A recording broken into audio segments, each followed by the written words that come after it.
And then Absalom goes and he hatches the secret plan to oust his father David from power, and he launches this full-scale rebellion. And so for a second time, David is forced to flee from his own home and go hide in the wilderness, except this time he is not an innocent man. 2 Samuel 16. When David had passed a little beyond the summit, Ziba, the servant of Mephibosheth, met him, with a couple of donkeys saddled, bearing 200 loaves of bread, 100 bunches of raisins, 100 of summer fruits, and a skin of wine. And the king said to Ziba, "Why have you brought these?" Ziba answered, "The donkeys are for the king's household to ride on, the bread and summer fruit for the young men to eat, and the wine for those who faint in the wilderness to drink." And the king said, "And where is your master's son?" Ziba said to the king, "Behold, he remains in Jerusalem, for he said, 'Today the house of Israel will give me back the kingdom of my father.'" Then the king said to Ziba, "Behold, all that belonged to Mephibosheth is now yours." And Ziba said, "I pay homage. Let me ever find favor in your sight, my lord, the king." When King David came to Bahurim, there came out a man of the family of the house of Saul, whose name was Shimei, the son of Gera. And as he came, he cursed continually. And he threw stones at David, and at all the servants of King David, and all the people and all the mighty men were on his right hand and on his left. And Shimei said as he cursed, Get out, you man of blood, you worthless man! The Lord has avenged on you all the blood of the house of Saul, in whose place you have reigned, and the Lord has given the kingdom into the hand of your son Absalom. See, your evil is on you, for you are a man of blood!" Then Abishai the son of Zeruiah said to the king, "Why should this dead dog curse my lord the king? Let me go over and take off his head." But the king said, "What have I to do with you, you sons of Zeruiah?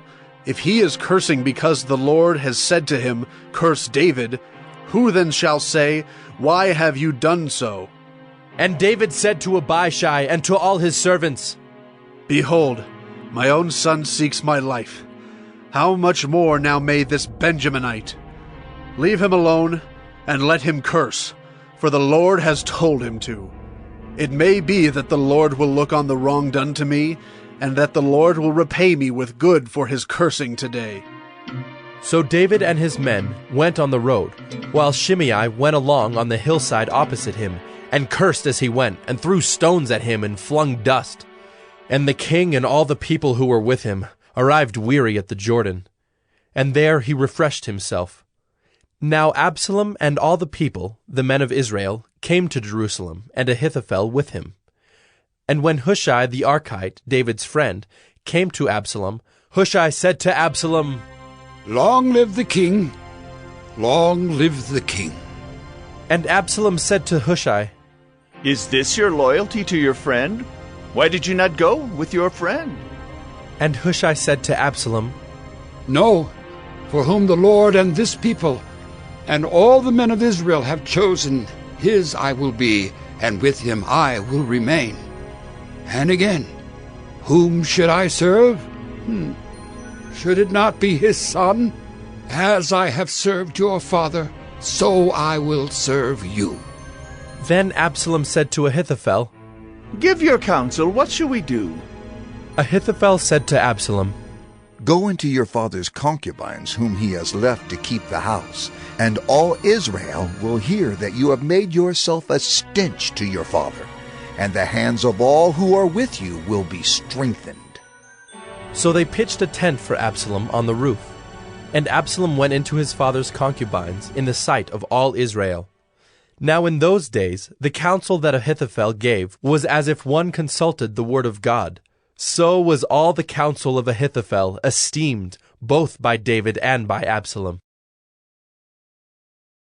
2 Samuel 17. Moreover, Ahithophel said to Absalom, "Let me choose 12,000 men, and I will arise and pursue David tonight.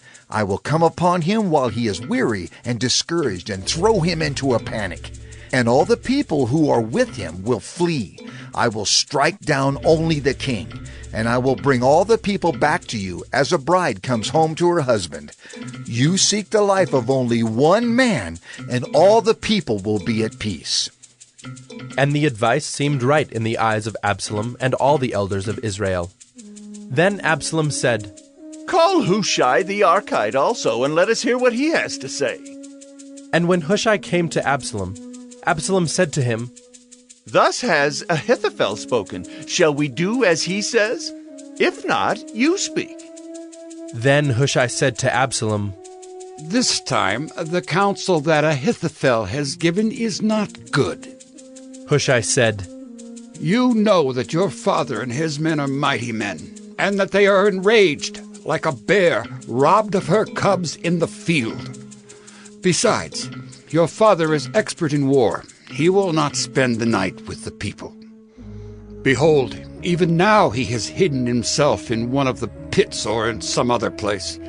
And as soon as some of the people fall at the first attack, whoever hears it will say, 'There has been a slaughter among the people who follow Absalom.' Then even the valiant man whose heart is like the heart of a lion will utterly melt with fear, for all Israel knows that your father is a mighty man, and that those who are with him are valiant men.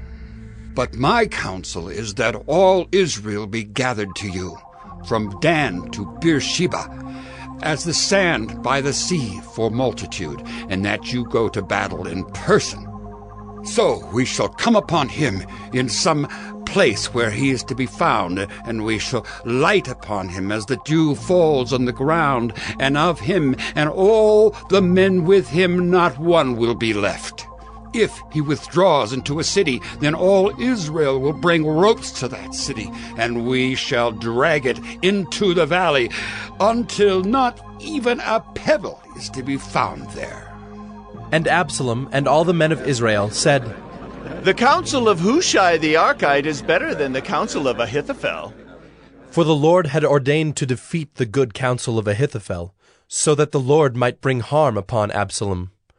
Then Hushai said to Zadok and Abiathar the priests, Thus and so did Ahithophel counsel Absalom and the elders of Israel, and thus and so have I counseled. Now, therefore, send quickly and tell David, Do not stay tonight at the fords of the wilderness, but by all means pass over, lest the king and all the people who are with him be swallowed up. Now Jonathan and Ahimaaz were waiting at Enrogel. A female servant was to go and tell them, and they were to go and tell King David, for they were not to be seen entering the city. But a young man saw them and told Absalom. So both of them went away quickly and came to the house of a man at Bahurim, who had a well in his courtyard, and they went down into it. And the woman took and spread a covering over the well's mouth, and scattered grain on it, and nothing was known of it. When Absalom's servants came to the woman at the house, they said, Where are Ahimaaz and Jonathan? And the woman said to them, They have gone over the brook of water. And when they had sought and could not find them, they returned to Jerusalem. After they had gone, the men came up out of the well, and went and told King David. They said to David, Arise, and go quickly over the water, for thus and so has Ahithophel counseled against you. Then David arose, and all the people who were with him, and they crossed the Jordan. By daybreak not one was left who had not crossed the Jordan. When Ahithophel saw that his counsel was not followed, he saddled his donkey and went off home to his own city. He set his house in order and hanged himself, and he died and was buried in the tomb of his father. Then David came to Mahanaim, and Absalom crossed the Jordan with all the men of Israel. Now Absalom had set Amasa over the army instead of Joab. Amasa was the son of a man named Ithra the Ishmaelite, who had married Abigail, the daughter of Nahash, sister of Zeruiah, Joab's mother. And Israel and Absalom encamped in the land of Gilead. When David came to Mahanaim, Shobai, the son of Nahash from Rabbah of the Ammonites, and Machir, the son of Amiel from Lo-Debar, and Barzillai, the Gileadite from Rogelim, brought beds, basins, and earthen vessels, wheat, barley, flour, parched grain, beans, and lentils, honey and curds and sheep and cheese from the herd, for David and the people with him to eat. For they said, The people are hungry and weary and thirsty in the wilderness. 2 Samuel 18. Then David mustered the men who were with him, and set over them commanders of thousands and commanders of hundreds. And David sent out the army, 1/3 under the command of Joab, 1/3 under the command of Abishai the son of Zeruiah, Joab's brother, and 1/3 under the command of Ittai the Gittite. And the king said to the men, I myself will also go out with you. But the men said, You shall not go out, for if we flee, they will not care about us. If half of us die, they will not care about us. But you are worth 10,000 of us. Therefore it is better that you send us help from the city. The king said to them, Whatever seems best to you, I will do. So the king stood at the side of the gate, while all the army marched out by hundreds and by thousands. And the king ordered Joab and Abishai and Ittai, Deal gently, for my sake, with the young man Absalom. And all the people heard when the king gave orders to all the commanders about Absalom. So the army went out into the field against Israel, and the battle was fought in the forest of Ephraim. And the men of Israel were defeated there by the servants of David, and the loss there was great on that day, 20,000 men. The battle spread over the face of all the country, and the forest devoured more people that day than the sword. And Absalom happened to meet the servants of David. Absalom was riding on his mule, and the mule went under the thick branches of a great oak, and his head caught fast in the oak, and he was suspended between heaven and earth, while the mule that was under him went on. And a certain man saw it, and told Joab, Behold, I saw Absalom hanging in an oak. Joab said to the man who told him, What? You saw him? Why then did you not strike him there to the ground? I would have been glad to give you 10 pieces of silver and a belt. But the man said to Joab, Even if I felt in my hand the weight of 1,000 pieces of silver, I would not reach out my hand against the king's son. For in our hearing the king commanded you and Abishai and Ittai, For my sake protect the young man Absalom. On the other hand, if I had dealt treacherously against his life, and there is nothing hidden from the king, then you yourself would have stood aloof.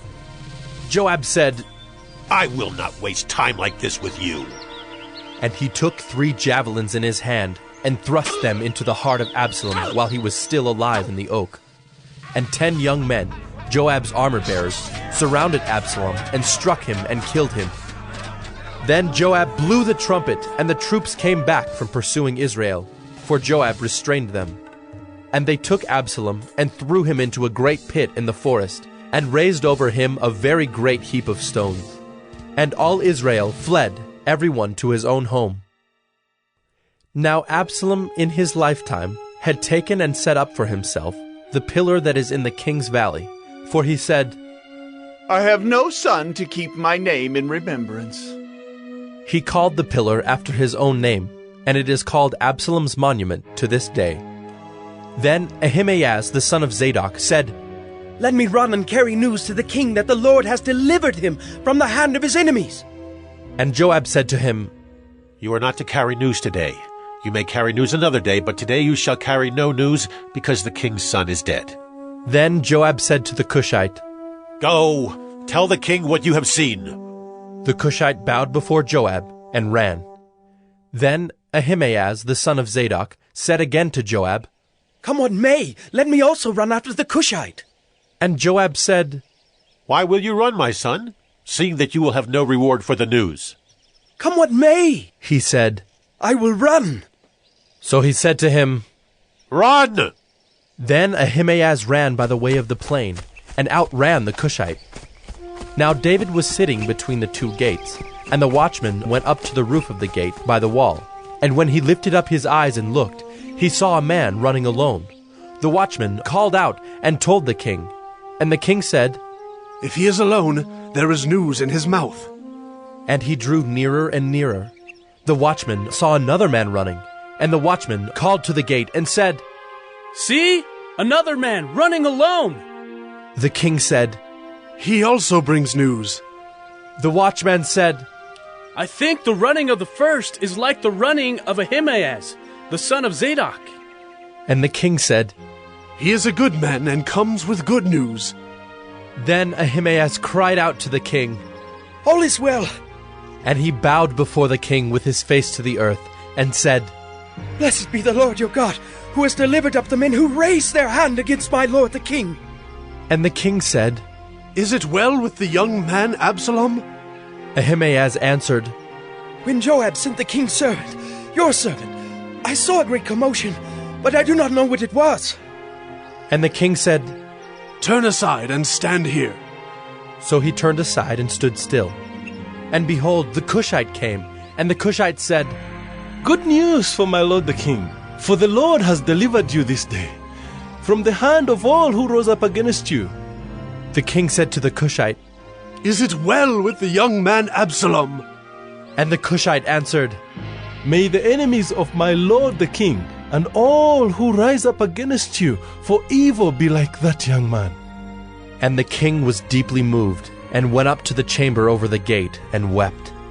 And as he went, he said, Oh, my son Absalom, my son Absalom. Would I had died instead of you, O Absalom, my son, my son!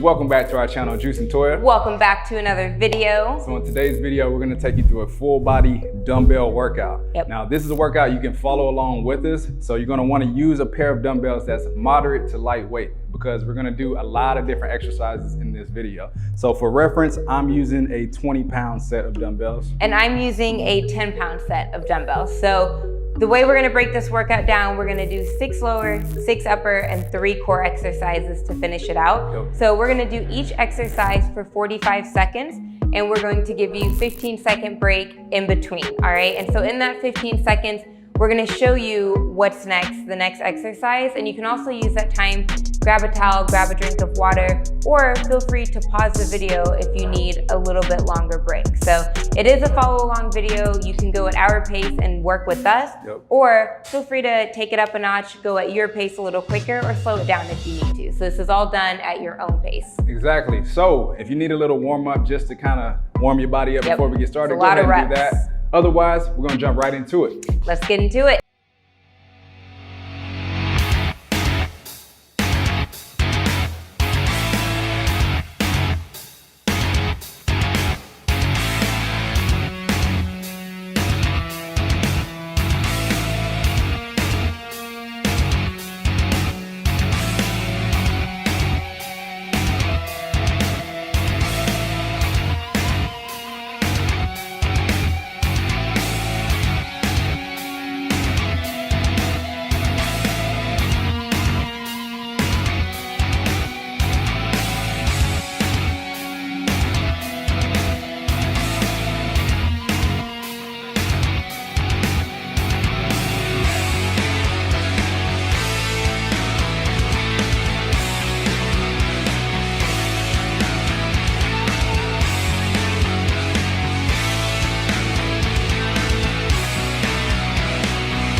All right, guys, hopefully you got a nice workout. Yes, and dropped your a nice core little is sweat. on fire and your arms are on fire. Exactly. So if this wasn't enough, if you want to go for another round, feel free to do so. You can do 2 rounds, 3 rounds. Make this 30 minutes, 45 minutes. Just kind of make it work for you. Hey guys, Brent here from the X.